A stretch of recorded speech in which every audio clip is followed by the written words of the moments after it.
Nós estamos muito felizes aqui, né? Porque estamos tendo a augusta figura do nosso irmão Márcio, lá de Palmas, Tocantins, né? Onde ele é do centro espírita chamada Casa do Caminho, no bairro Taquaralto, né? E essa live é uma promoção lá da nossa casa, que carinhosamente nós chamamos de céu, né, dona Vera? O nosso céu. União Beneficente Allan Kardec. Fica no Jardim Monte Líbano, Rua Iviema, 5.565. Eu vou pedir aqui para o André fazer a prece para nós, viu, Andrezinho? Eu quero agradecer a presença e colaboração do nosso irmão Márcio. Quero dizer que eu também estou às ordens quando precisarem de mim. E quero agradecer a assistência de todos. Vamos todos, neste momento, fechar os olhos do nosso corpo físico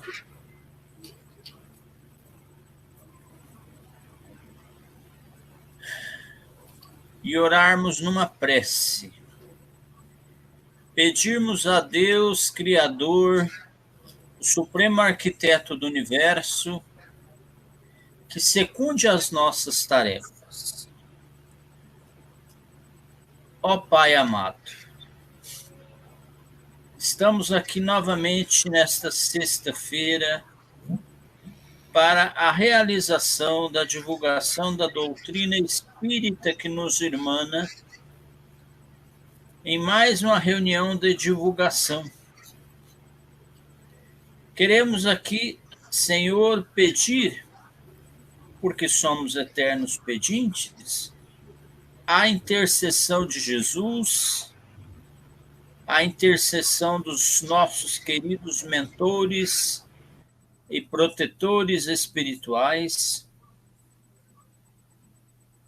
o auxílio do anjo protetor do nosso irmão palestrante, que possa, nesse momento, auxiliá-lo para que ele fale aos nossos corações aquilo que necessitamos para ouvir.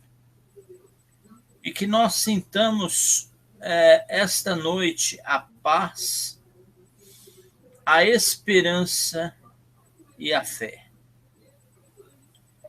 Eu quero pedir, Senhor, em nome dessas pessoas que estão sintonizadas conosco, mas também em nome das que não estão e estão precisando de alguma ajuda, de algum apoio na sua saúde, apoio psicológico. Socorre, Senhor, essas criaturas que são nossos irmãos, nossas irmãs, porque se um irmão, se uma irmã sofre, a gente sofre junto e acaba perdendo o rumo da caminhada.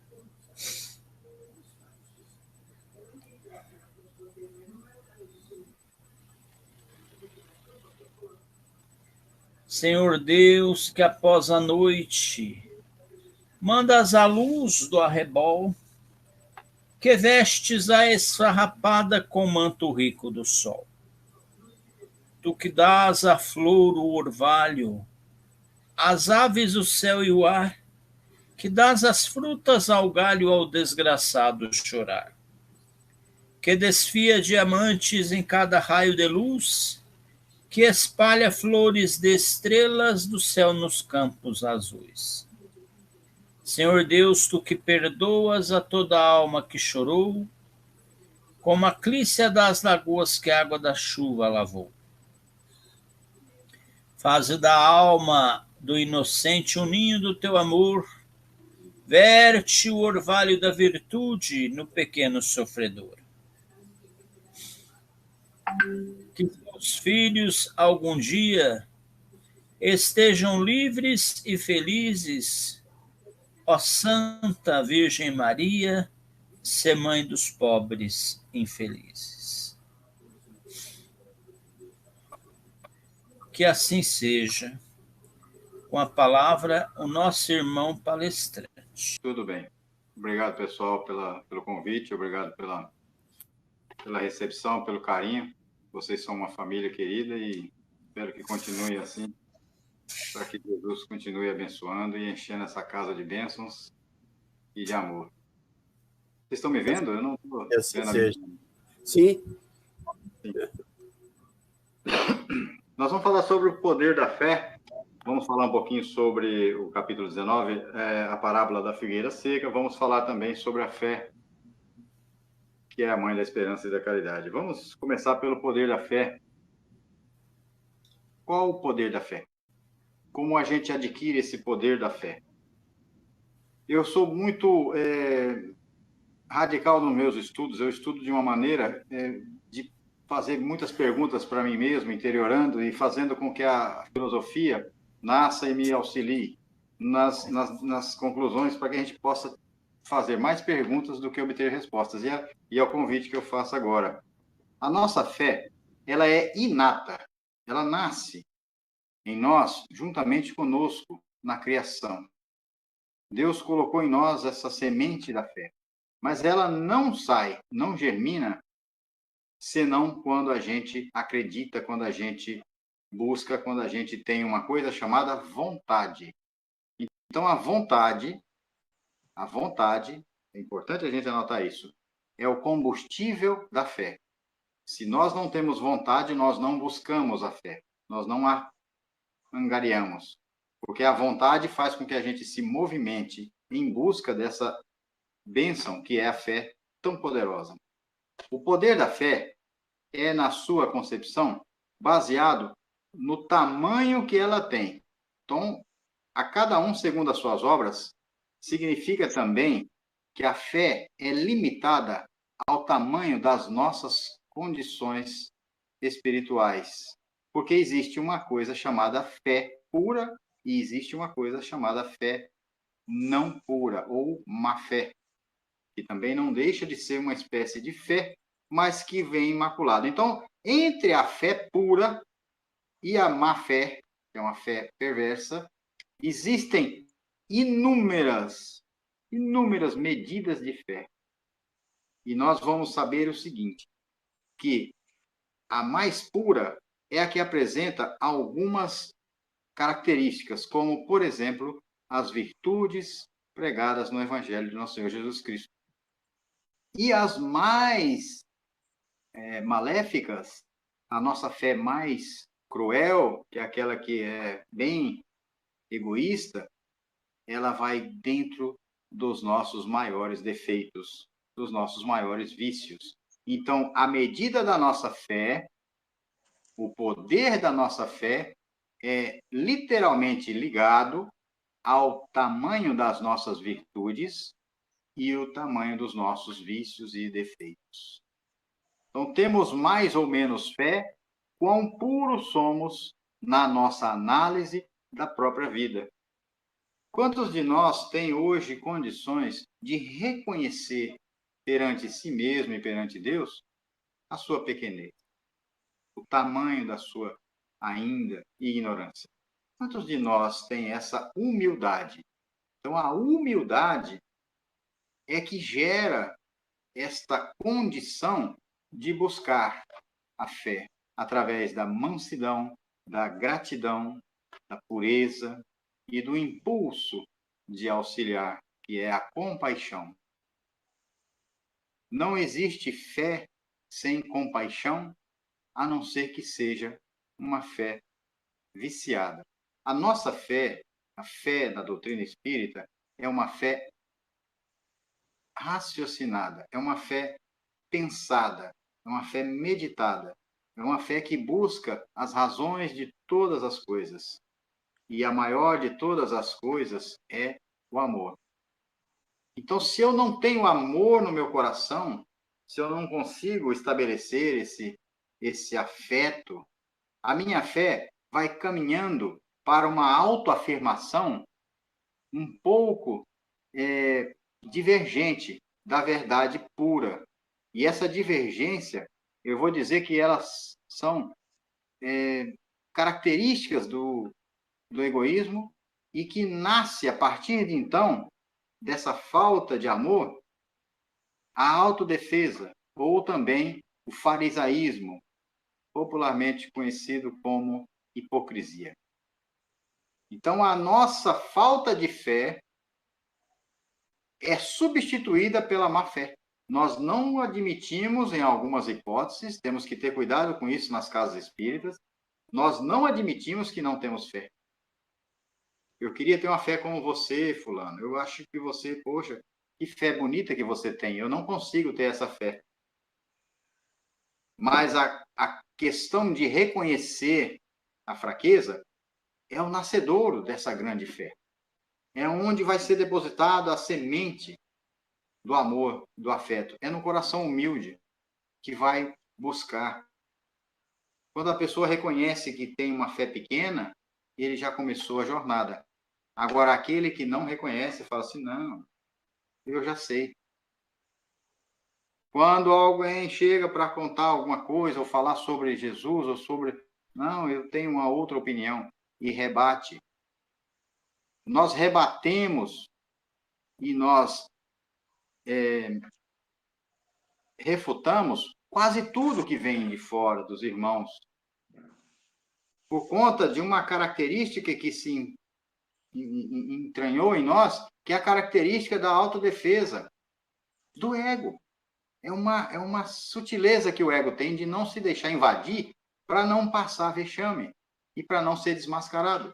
Nós temos que ter cuidado com o poder da fé, porque a nossa fé ela tem mais poder quando a nossa sinceridade está a papel do próximo, está a benefício da doutrina e do próximo, do irmão. Quando a gente reconhece as nossas fraquezas e começa a trabalhar em nós a reforma íntima. Observem que nós temos, na nossa querida irmã Igreja Católica, uma característica comum de observar os defeitos através dos 7 pecados capitais, que vocês já devem ter ouvido falar, que são a ira, a avareza, a luxúria. Então, a gente tem essa característica de defender aquele vício que a gente ainda não reconhece em nós. Vamos dar um exemplo aqui. Por que a nossa fé não é poderosa? Porque nós temos alguns desses 7 defeitos como base. Eu estou citando como exemplo. Esses 7 não são todos e nem são...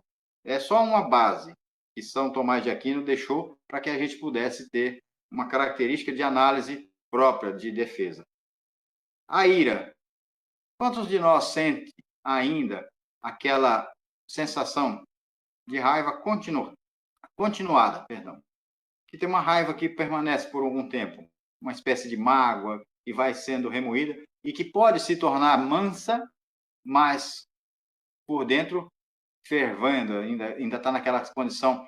Então, essa situação tira de mim a fé. Quem tem mágoa do coração não consegue crer que consegue as coisas, que pode curar o irmão, que pode... Não consegue. É uma característica contrária, a não ser que ele se revista da má fé e fique se enganando. Essa é a característica de quem cultiva esse vício. Mas nós temos também umas dificuldades com relação à inveja.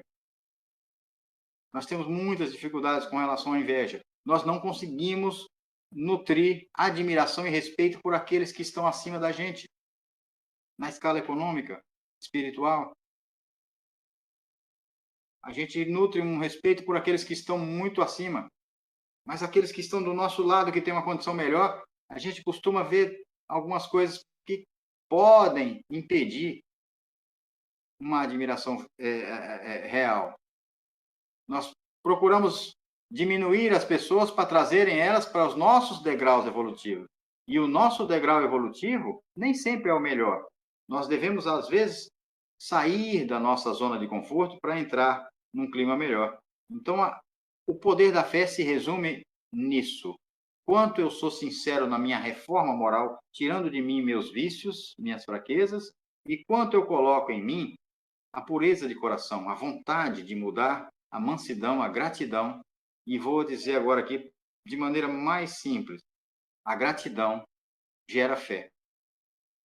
A gratidão tem um poder incrível de gerar fé e humildade.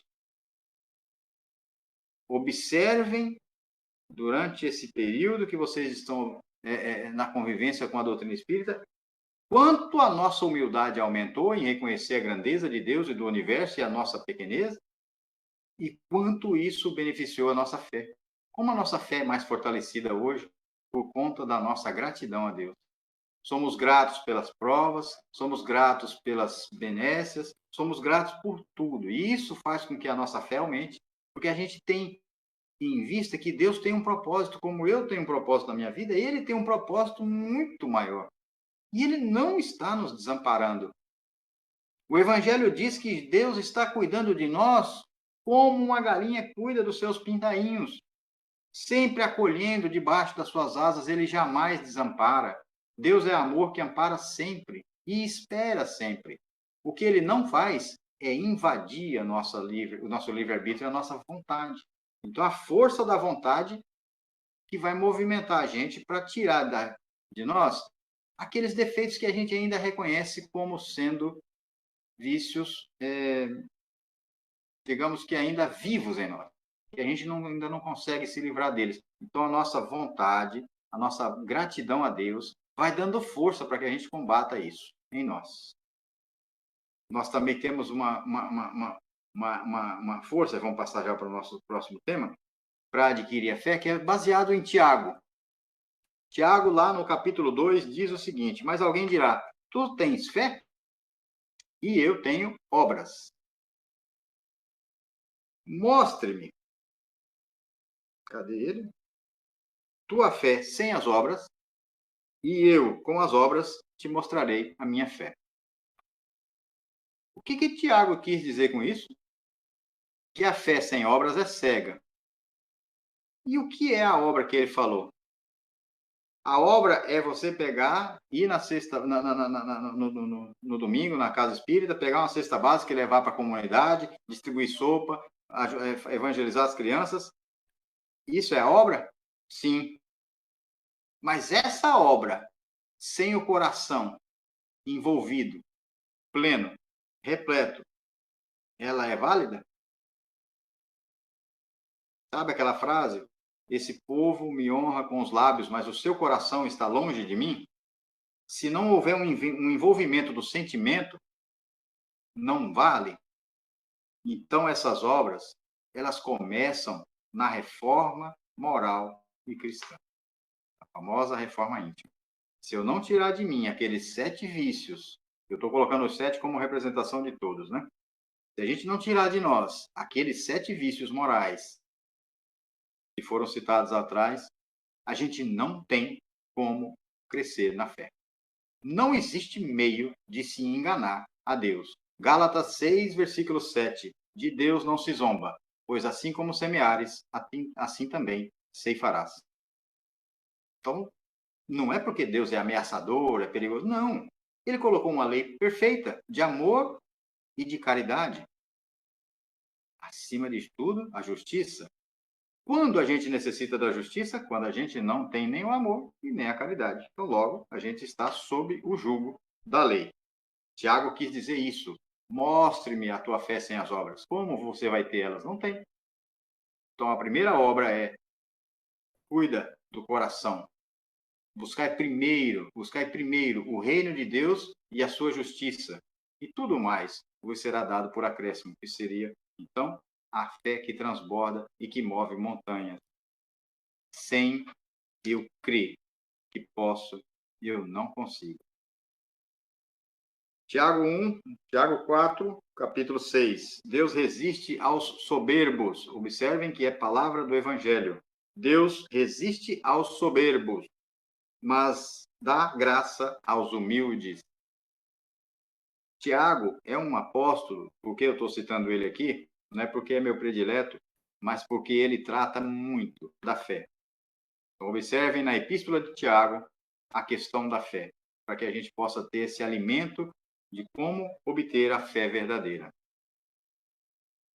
Deus resiste aos soberbos. Então, o que significa Deus resiste aos soberbos?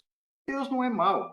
Então, essa resistência aos soberbos é o que é? É porque a soberba é a completa, digamos que, independência de Deus. O soberbo não acredita que precisa de Deus. Então, Deus resiste a ele, mas na realidade é o contrário. Ele está resistindo. Porque se ele abre o coração, o que vai acontecer? Eu entrarei, cearei contigo e você comigo, disse nosso Mestre Jesus. Mas temos que abrir o nosso coração. E para abrir o nosso coração, é necessário sermos humildes. Então, a humildade é a nascente da fé. Se nós buscarmos em nós aquilo que ainda nos orgulha, aquilo que ainda nos deixa prepotentes e que a gente ainda defende como sendo justo, vamos buscar então a nossa sincera reforma, a nossa análise mais pura, de acordo com São Francisco, ou com o Santo Agostinho, na pergunta 919, quando ele faz uma análise no final do dia. O que será que eu fiz hoje que possa ter prejudicado, que possa ter deixado eu mais longe ou mais perto do amor de Deus? O que a gente pode melhorar? Fazer uma autoanálise constante. Isso aumenta a nossa potência. E a potência é a fé viva em movimento. Fé é potência da alma.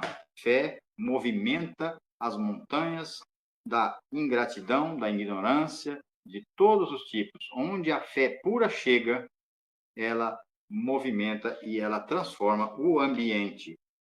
Fé inabalável, já dizia nosso querido Kardec, nós estamos aqui, é só aquela que pode encarar a razão frente a frente em todas as épocas da humanidade. Não passa vexame, porque ela não se baseia em fantasias nem em quimeras.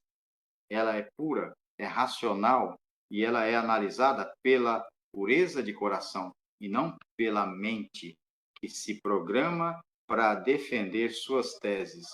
Para a fé não existem teses. Para a fé existe amor, humildade e caridade. Se nós acreditarmos que a fé é mãe da esperança e do amor, mãe da esperança e da caridade, então a gente acredita que a fé é uma virtude sublime. Não pode ter nela nenhuma mácula de vício moral. Então, quando eu defendo qualquer tipo de defesa e que eu sinto que é do meu ego, eu devo ter cuidado, porque nesse contexto a minha fé está sendo diminuída e passa então a ser uma fé fingida, e eu já não transformo os ambientes onde vou, eu apenas sou mais um que pesa na sociedade.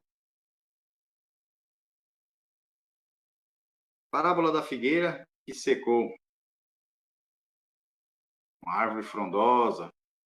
Quando Jesus olhou, falou assim: nossa, mas que árvore bonita, frondosa, vamos lá. Ver se tem frutos nela. E ao chegar, não tinha nada.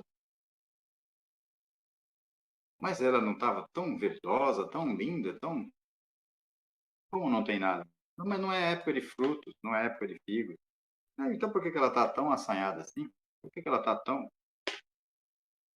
Não, é porque ela está numa, digamos que, aparência vistosa para se destacar.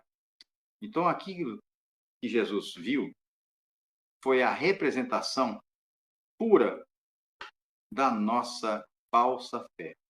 Quando a gente se reveste do poder da fé sem a ter. É quando a gente se enche de poder, se enche de virtudes e começa a sair pelo mundo mostrando para as pessoas a nossa potência espiritual.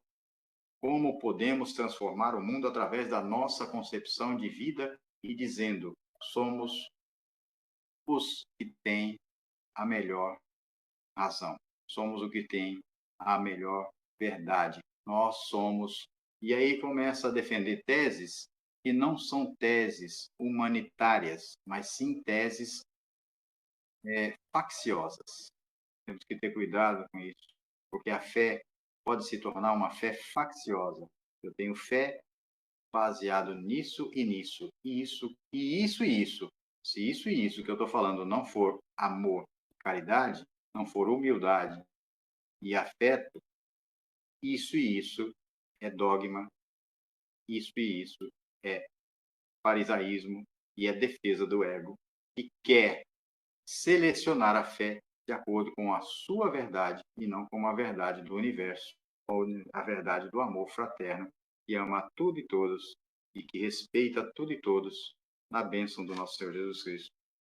A figueira que cegou foi seca até as raízes. Jesus falou que de ti ninguém mais coma fruto. Vocês sabem por que ele secou ela até as raízes? Porque um irmão que se entrega para esse tipo de fé, para esse tipo de vida, ele não pode deixar nenhuma pequena raiz viva desse tipo de energia, porque senão perderá milênios de novo nas suas vidas futuras. Quando ele secou ela até a raiz, ele quis dizer para nós o seguinte: não vou deixar nada do homem velho, não vou deixar nada daquele homem que miseravelmente tentou enganar até a mim. Aquele homem que tentou ter a fé baseada nele e não em mim. Então, quando Jesus secou até a raiz, é para transformar completamente a nossa vida. Então, quando a gente sofre alguns galinhos secos das nossas árvores, ou dos nossos galhos, nós, como árvores não secas ainda, quando alguns dos nossos galhos secam, quando algum sofrimento chega em nossa vida, é Jesus tentando nos dizer: não deixe o excesso de farisaísmo tomar conta de nós, de vocês, né? Ele vai dizer disso. Porque senão vamos ser obrigados a queimar até as raízes. E o tempo que se renovará para poder construir uma nova árvore, a semente não acaba. A fé está lá inata, mas o tempo de transformação vai ser muito doloroso, muito difícil, muito demorado.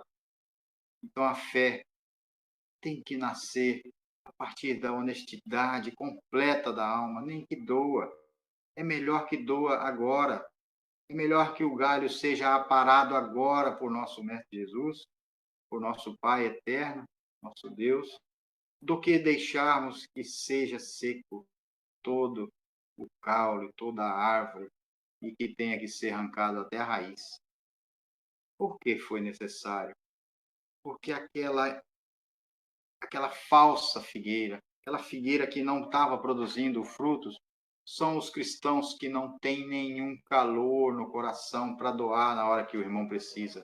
É que na hora do desamparo, que a pessoa vai buscar aquele irmão frondoso, aquele irmão verdoso, cheio de vida, mas no fundo é só uma figueira sem frutos, que não dá nenhum conforto espiritual, que não dá nenhum carinho, que trata a tudo e todos de maneira seca e áspera, e que então já está produzindo em si a necessidade de ser queimado e depurado para futuramente, durante um longo tempo, recomeçar sua jornada espiritual. Não vamos deixar que a nossa vida se transforme nesta difícil sina de sermos uma figueira seca.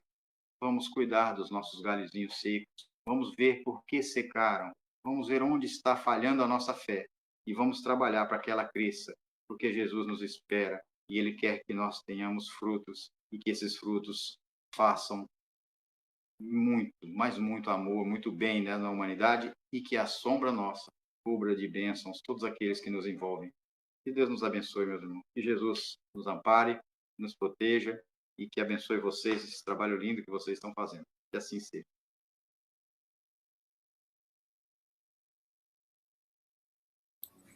Que lindo, meu querido irmão. Agora eu lembrei da minha netinha. Ela fala assim: que lindo, vovô. Muito bonita a sua palestra, viu? Que mensagem linda. Mas eu vou abusar um pouquinho mais de você, viu, Márcio?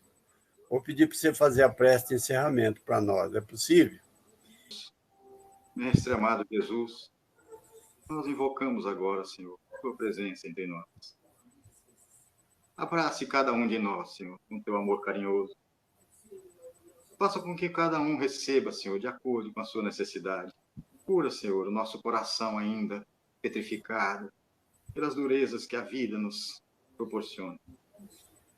Deixe, Senhor, que nós possamos irradiar a Tua luz, a luz amorosa do Pai que está em nós, para que nós possamos, nos curando, auxiliar na Tua obra de amor. Não nos deixe, Senhor, cair em tentação, mas antes livre-nos, Senhor, de todo mal, pois que Teu somente é o reino, o poder e a glória para todos sempre. Graças a Deus. Que assim seja. Muita paz, que Jesus nos abençoe. Muito obrigado a todos que participaram dessa live, né? Que Deus e Jesus nos abençoe e nos dê aí um final de semana muito bom, viu?